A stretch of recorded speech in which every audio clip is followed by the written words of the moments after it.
A good writer always asks questions. My favorite questions are what ifs.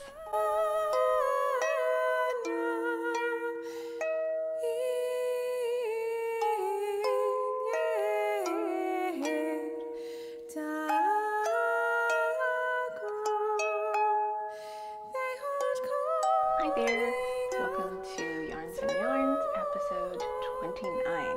My name is Shay McIntosh Ford, and I live in Tulsa with my husband, our two boys, and our little puppy. This is a show about yarns as in stories and yarns as in fibers. I am an author of historical fiction and historical fantasy, and I am also a knitter.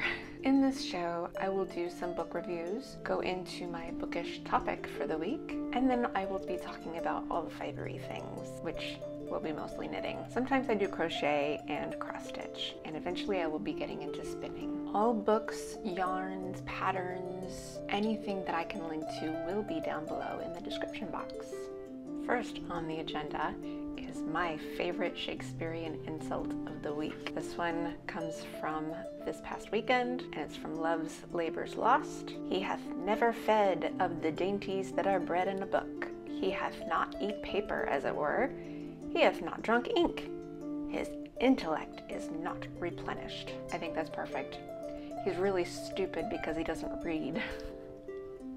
The first book that I have to review is nonfiction, and it is called The Newsletter Ninja. This was written by Tammy Labrecque. It was first published in 2018. I listened to the audio version narrated by Carolyn Turner Cole. This is a very short little book, just over 3 hours, but just like the other book that I read about how to become a successful author, it was chock full of information that I will be referencing over and over again when I get started on my newsletter. This was actually not available in any form in my library, so I had to purchase it, but it came highly recommended by some successful authors that I know of over Facebook. I still have to implement the information found in this book.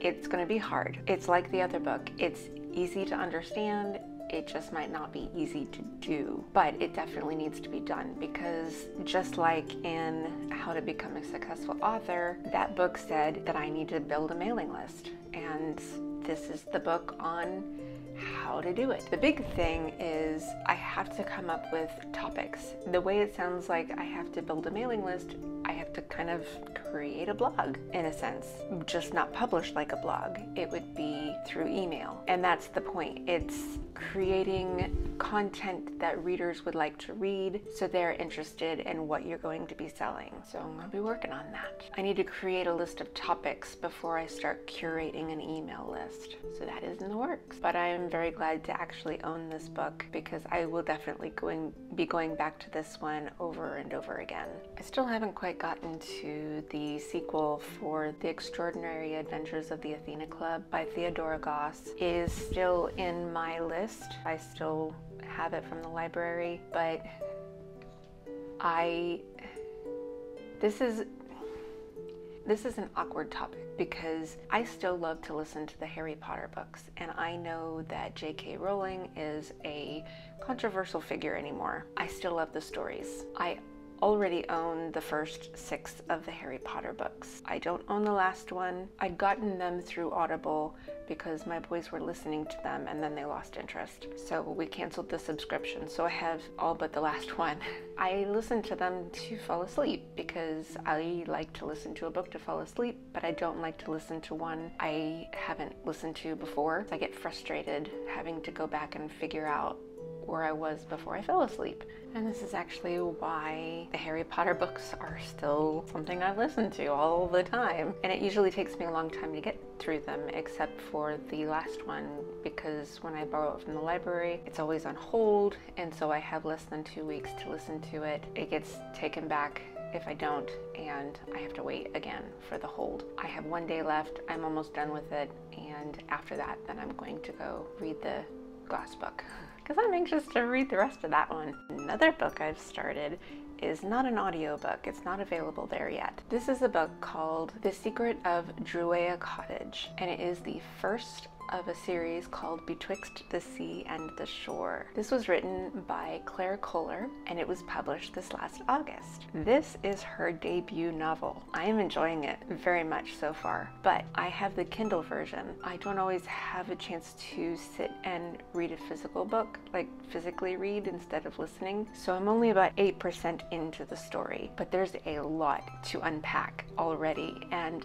there's a lot that's going on and I am very anxious to find out what all this mystery is. It's a historical fantasy that takes place in Scotland. It's the story of Brownie Fairborn. She is a midwife in a very small town in Scotland. She has this mysterious draw to the sea. However, there's a scandal around her and I still haven't even figured out what that scandal is just yet. She tries to live a very quiet life because of the scandal. She has one friend. This mysterious man comes in from a shipwreck. She is tasked with healing him because she's the only other person in town who has any medical knowledge. There's an attraction there. So this is a partial love story, but there is also a fantastical twist to this story. It's not just historical fiction romance.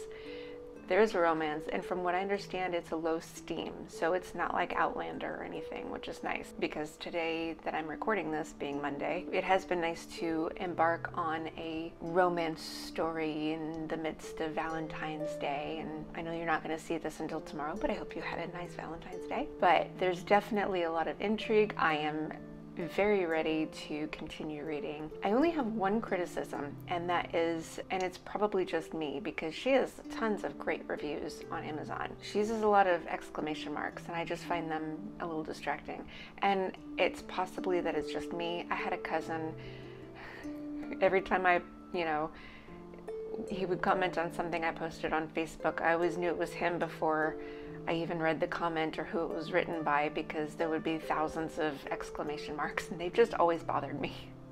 So too many exclamation marks bother me, but that's it. Other than that, it's a very gripping story to me, so I'm anxious to read it. The reason I am reading this story is because I happen to have met the author. We are both members of a Facebook group. The group is called 20 Books to 50K because we both write in historical fiction and historical fantasy, and neither of us likes to put any heavy scenes in our books, like no graphic, like I've been adding a little bit of language, but definitely no bedroom scenes. Like neither one of us are into that. We decided to get together and we're actually going to start our own Facebook group because there really isn't anything out there specifically for historical fiction writers. We would like to start our own, I think, because yeah, there's groups for fantasy writers and historical fiction readers and fans of historical fiction, but we want one specifically for writers of historical fiction and historical fantasy, and there just isn't any. If you happen to write historical fiction and historical fantasy, look out for our group. It's going to start soon. It hasn't started yet. I'm probably going to be the one to start it, and I have no idea what I'm doing. I'm going to be getting into that tomorrow, so hopefully that will be up soon and I will let you know. She and I are going to be doing some writing sprints together and exchanging ideas and hopefully collaborating with some other historical fiction and historical fantasy writers. It's definitely a specific niche and there are techniques to use to write in this particular genre. And hopefully we can share on what works for selling, because she definitely has been doing better than me. She has over 30 reviews for this first book, and I have 6 for The Stone of Kings. My 6 reviews are good reviews, but I couldn't figure out how to get more. But I'm excited for her because so far I like what I'm reading. I think she's going to turn into a great author, and I highly recommend her book already. Now it's time for the bookish topic of the week. Until my books come down off of Amazon, I am going to continually go on about The Stone of Kings. So I'm sorry about that if you have already read it. I would like to get some last minute sales in before that book comes down because I'm not sure when it's going to go back up. The reason it's coming down, if you haven't seen previous episodes, my current publisher is suspending operations and reverting rights back to the authors. so eventually I am going to have to republish this on my own. But today's topic is what inspired me to write this story.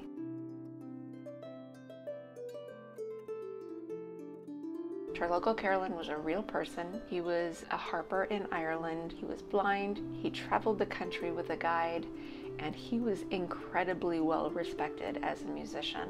In my story, Turlough Carolyn's talent is inspired by the fairies. Like, he has talent, but the fairies just enhanced it, and that's why he's so prolific. I play a couple of his tunes on Timmins there. So the background music that you hear is me playing the harp. I know that I played Turlough Carolyn's music last week, but again, I'm going to play it this week because it is very relevant to the topic. This is actually one of the books that I have of Turlough Carolyn tunes. I really enjoyed playing O'Carolyn's tunes and learning a little bit more about him, especially the fact that he was a blind harper and he traveled with a guide. I couldn't learn anything about any specific one of the guides that went with him, and so I thought, wouldn't it be fun if I wrote a story where one of his guides got stuck, he time traveled somehow and got stuck in a future time and was trying to explain to everyone what it was like to travel the country with Turlough Carolyn.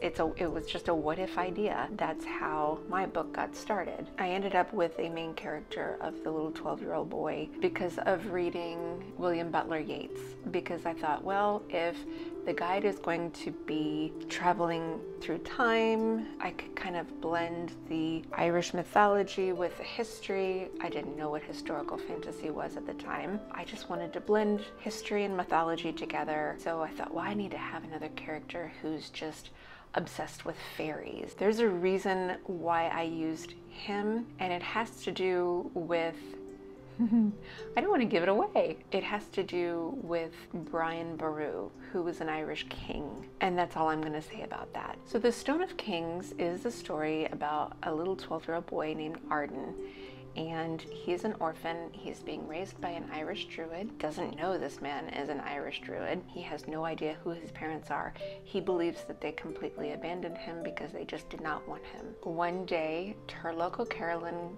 comes to visit, and there's a quest in that. Arden and Thomas is the guide, by the way, they accidentally stumble on a book of fairy spells that were illegally written. They send themselves from 1715 to the year 2023. Part of the inspiration from this story comes from having read Michael Scott's The Alchemist. I need to reread this series. It's been a long time, and it was such a fun read. It's YA. I want to say it's historical fantasy, but it takes place in modern times. It blends real-world history with mythology, kind of along the lines of Percy Jackson in that sense. I had never read anything like that before. That kind of inspired me to write this Irish book that way, where I blend the Irish mythology with the history. Now it's time for the Vibrary content. And if the light looks a little different here, it's because I recorded this earlier in the day before the sun came and blasted through my big picture window here. The first bit of knitting to show you is a hoe. So not a complete FO, just one sock. This is Knit Picks Felici Summer Nights. Oh, it's so pretty. I left all of the stitch markers on because I started the next sock, but I still haven't even gotten to the first of the 10 rounds. I do just a simple vanilla sock, 64 stitches. The markers are counting my rows, 10 rows per marker. I do an afterthought heel. These white stitch markers originally marked where I was going to put my heel. They're still there for the next sock. This progress keeper shows where I was the last time you saw it, and then I did all of that and the heel. And it is so pretty. Look at that. I love it. Oh, so pretty. I love the lavender color is pretty next to the teal. It's Felici. It's nice to work with. Like I said, I started the next one, which is in my Whiz Bags bag. Pretty much just the cuff, and a few rounds. I do like to do DPNs for my socks. So that's all I got so far. They will match there. They are going to match. Yeah. Yep, they're gonna match. Pretty sure this is my first exactly matching pair. I forgot to mention that I do 70 rounds for the leg, 75 rounds for the foot. Here is my label, Felici Summer Nights. It is 75-25. Very nice. Since yesterday was Scrappy Sunday, I did a little work on my blanket. I finished the square Monday. You had only seen part of it, but this is Cat Lady Yarn's October Graffiti. This is the Regia Rose socks that I made last week. And I know I said that I was going to do twinsies with my niece on this one, but after I wore the socks, they are slightly itchy. It's a wool and it's not merino, so it is a little bit on the itchy side. And her being like six years old, you know, she might like the colors, but I don't think she would actually wear them if they were itchy on her little tender skin feet. I'm going to do something different, and I'm actually going to use some knit picks, but not the Summer Nights. I thought about doing the Summer Nights, but I realized I wasn't going to have quite enough. That's what this is actually. This is the Summer Night sock. This was complete Super Bowl knitting. Normally I get a little bit more knitting done when I watch football because I don't normally watch the commercials. But the Super Bowl commercials, as everyone knows, is really fun to watch. This was basically in between all the plays.